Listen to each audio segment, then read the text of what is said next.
ఇటీవల కర్ణాటకలో హత్యకు గురైన అభిమాని వినోద్కు పవర్ స్టార్ పవన్ కళ్యాణ్ సంతాపం ప్రకటించారు. తిరుపతిలో వినోద్ కుటుంబ సభ్యులను ఓదార్చారు. హైదరాబాద్ నుంచి ప్రత్యేక విమానంలో తిరుపతి వెళ్లిన ఆయన వినోద్ కుటుంబ సభ్యులతో మాట్లాడి ఘటన పూర్వాపరాలు తెలుసుకున్నారు. నేనున్నానని ఆ కుటుంబానికి భరోసా ఇచ్చారు.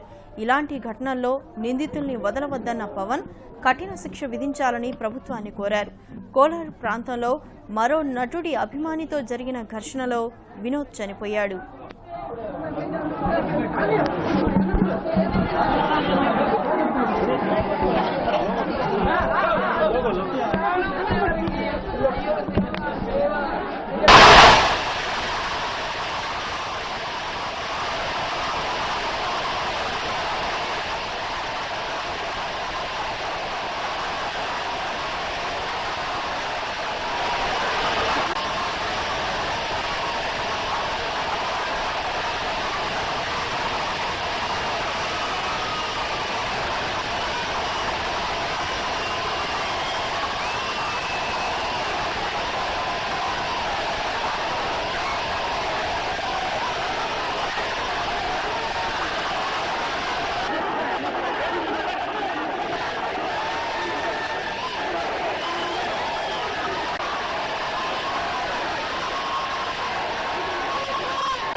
కళ్ళు దానానికి వెళ్ళి అక్కడ హత్యకి గురై బిడ్డ చనిపోయిన అదే రోజు సాయంత్రం పోస్ట్ మార్టం అయిపోయిన వెంటనే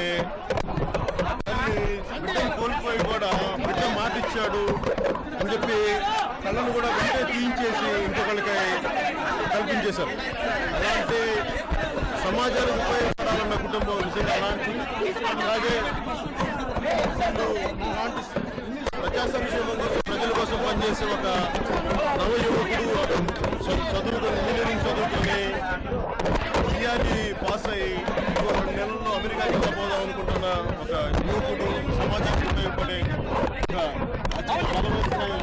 జనసేన సైనికుడు చనిపోయినందుకు నాకు నిజంగా చాలా బాధగా ఉంది. వారి కుటుంబానికి నేను ఇదే కాదు ఎప్పుడు అండగా ఉంటానని చెప్పేసి వాళ్ళకి చెప్తా ఉన్నాను. అలాగే కోలార్ పోలీసులు కూడా వదిలేశారన్నారు. దయచేసి ఇలాంటి జరిగిన క్రిమినల్స్ మనకు దయచేసి వదలదు. పత్రికా ముఖంగా మీడియా ముఖంగా వాళ్ళు తెలియజేస్తాను. దయచేసి వీళ్ళెవరిని వదలకుండా నిందితులు శిక్షపడేలా మరించారు.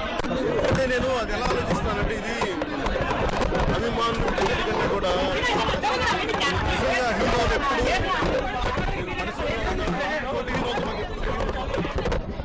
ఎప్పుడు గొడవలు కానీ కిందకు వచ్చేటప్పుడు ఒక మనస్పర్ధలు ఉండే పోటీ తప్ప మంచిది కానీ దాన్ని చంపుకునే స్థాయికి అట్లా చూడడానికి ఒక హీరోల కంటే కూడా